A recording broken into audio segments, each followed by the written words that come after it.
হরিশপুরের যে গ্রাম, সেই গ্রামের পুনর্বাসন নিয়ে আমরা আজকে তাদেরকে ডেকেছিলাম। এয়ারপোর্টের পাশেই অন্ডাল, আমাদের যে এয়ারপোর্ট, সেই এয়ারপোর্টের পাশেই আমরা আগের সরকার বানিয়েছিল। এখানে প্রায় 5,000 ফ্ল্যাট আছে, 2,500 মোটামুটি রেডি। তো আইসিএল থেকে 14টা গ্রাম এভাবে আইডেন্টিফাই করা হয়েছে, যেটা খুব বিপজ্জনক অবস্থায় আছে, যে কোনো সময় ধস নামতে পারে। হরিশপুর তাদের মধ্যে একজন। তাই আজকে মাননীয় বিধায়ক পার্থবাবু, তার নেতৃত্বে আজকে সেই গ্রাম থেকে মানুষজনকে আনা হয়েছিল, পুরুষ মহিলা তারা সবাই এসেছিল, তাদেরকে ফ্ল্যাটগুলো দেখানোর জন্য। যাদের জমি আছে তারা 2টো করে ফ্ল্যাট পাবে, আর নয়তো একটা ফ্ল্যাট এবং কত টাকা, 5 লাখ টাকা। তো আমরা তাদেরকে দেখিয়েছি। এখানে যেখানে বসে আছি, এটাও একটা বিরাট কমিউনিটিস হল। এই কমিউনিটি হলও তারা পাবেন। গ্রামে গরু বাছুর, মুরগি, ছাগল এসব আছে, তাদের রাখার জন্য বলেছিলাম শেড বানিয়ে দেবো। বাজার আছে অলরেডি, বাজার করারও কোনো সমস্যা নেই। স্কুল আছে, স্কুলের বিল্ডিং এখানেও আছে। ওই গ্রামে যে স্কুলটা আছে ওটাকে তুলে নিয়ে এসে এখানে নতুন স্কুল বানাবো, সেটাও বলেছি।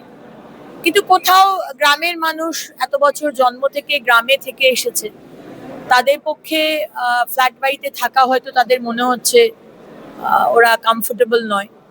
আমি তাদেরকে বলেছি যে আজকে থেকে 10 বছর বাদে এই জায়গাটা যে ডেভেলপমেন্ট হবে আপনারা হয়তো আন্দাজও করতে পারছেন না। কারণ আমরা মাননীয় মুখ্যমন্ত্রীর নেতৃত্বে আমরা অলরেডি ভাবতে শুরু করেছি অন্ডাল এয়ারপোর্টকে ডোমেস্টিক এয়ারপোর্টে আরো কিভাবে বাড়ানো যায়। ইভেন ফ্রেট দিয়েও কিভাবে বিরাট সংখ্যায় এখানে ইম্পোর্ট অ্যান্ড এক্সপোর্টের জিনিসপত্র আসে, সেটাকে কি করে বাড়ানো যায় এবং ইন্টারন্যাশনালও কিভাবে শুরু করা যায়। সুতরাং সেটা হয়ে গেলে এই জায়গাটা যা ডেভেলপমেন্ট হবে বুঝতেই পারছেন।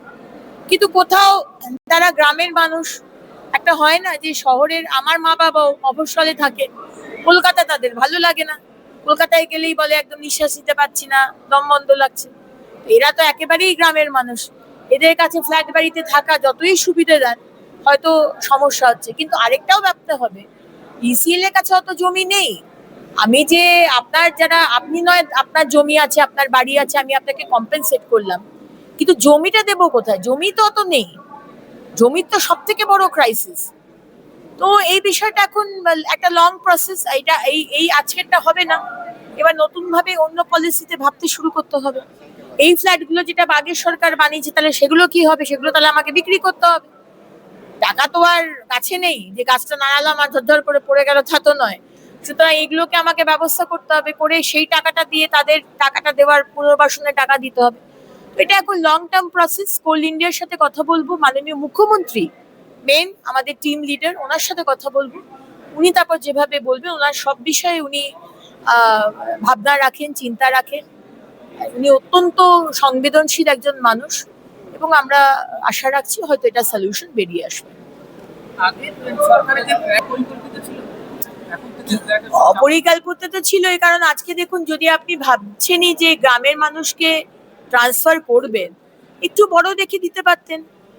একটা ফ্ল্যাটকে বদলে আমরা এখন 2টো ফ্ল্যাট দিচ্ছি, তাহলে একটা ফ্ল্যাটে একটা ড্রয়িং কাম বসার ঘর, মানে বসার ঘর কাম খাবার ঘর, একটা এখানে বাথরুম, একটা বেডরুম, একটা রান্নাঘর। এখন গ্রামের মানুষ যে একটা পরিবার যে পাচ্ছে, তার পক্ষে তো সে তো ছড়িয়ে ছিটিয়ে থাকে, হয়তো তার 2টোই ঘর, কিন্তু গ্রামে কি হয়, একটা বাগান রয়েছে, একটা গরু ছাগল ঘুরে বেড়াচ্ছে, জায়গাটা বেশি পায়। আর সব থেকে হচ্ছে মানসিকতা। একটা ছোটবেলা থেকে যে গ্রামের মানুষ হয়ে এসেছে, আপনি ওকে আমেরিকা নিয়ে যান না, সে যেতে চাইবে না। আমি এবার বহুবার এদেরকে বলেছি যে চাকরি আছে, যখন সরকার ছিল না, গুজরাটে চাকরি আছে, ইউপিতে আছে, যা তোরা যা, কেউ যাবে না, পেটে গামছা বেঁধে থাকবে, তাও বাইরে যাবে না। তো এটাই একটা মানসিকতা, যে যে যেভাবে বড় হয়েছে, আপনি শহর থেকে যারা বড় হয়েছে সে গ্রামে এসে থাকতে পারবে না। তো এটা নতুন ভাবে ভাবতে হবে। কিন্তু সবকিছুই না মানে থ্রু ডায়লগ, কথাবার্তা বললেই সমস্যার সমাধান হয়। আজকে পুরো গ্রামকে ডেকেছিলাম, মাননীয় বিধায়ক তার নেতৃত্বে কথা বলেছি, তাদের কথা শুনেছি। আমরা তো তাদের উপর চাপিয়ে দেব না, আমরা তাদের সাজেশন, তাদের থাকতে চাইছেন, এবার অন্য কিছু ভাববো, দেখা যাক কিভাবে সলিউশন হয়।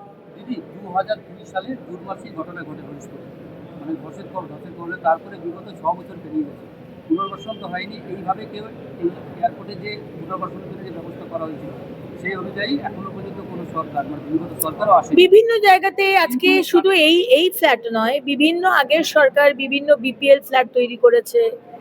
যে বিপিএল ফ্ল্যাট গুলো আছে সেটি কি খারাপ অবস্থা মানে আমি বলে বোঝাতে পারবো না। আমার আসানসোল দক্ষিণে বিপিএল কোয়ার্টার আছে, যে পাইপ গুলো আছে, সিভেজ পাইপ গুলো, ওগুলো মাঝে মাঝে ফেটে গেছে। ওই সিভেজ পাইপ দিয়ে পায়খানা নিচে পড়ছে, এই অবস্থা।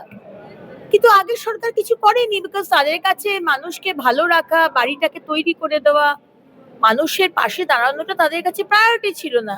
সুতরাং আমরা আপনাদের যে সমস্যা তার সমাধান করব, হয়তো সময় লাগবে কিন্তু সমাধানটা হবে। হ্যাঁ, আজকে যেভাবে আমরা চেষ্টা করলাম, আমি সব কাজ ছেড়ে আজকে দৌড়ে এসেছি এই কাজটার জন্য। মাননীয় বিধায়ক আমাকে প্রায় দিনই বলে বিধানসভা, দিদি কবে যাবেন, দিদি ওদেরকে নিয়ে আসতে হবে। এর আগে দুটো ডেট আমি ফেল করেছি।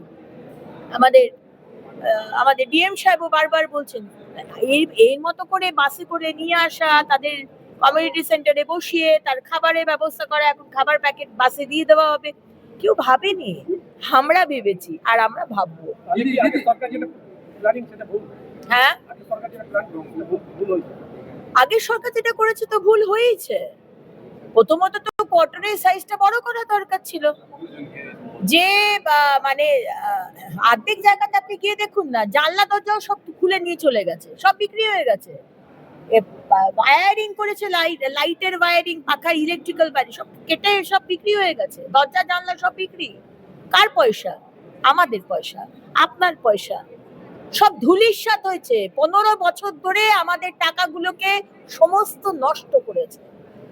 কি যে লস হয়েছে সে বলার নয়, কিন্তু কিছু করার নয়, পিছন দিকে তাকিয়ে তো হবে না, আগে তাকাতে হবে, ডেভেলপমেন্টে কাজ করতে হবে।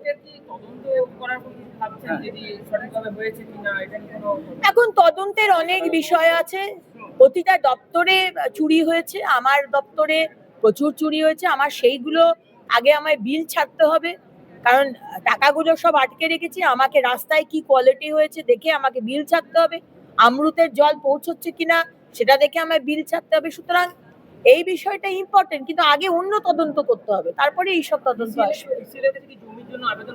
অবশ্যই ইসিএল এর টেকনিক্যাল ডিরেক্টর আমাদের সাথেই ছিলেন, উনি সবই শুনেছেন।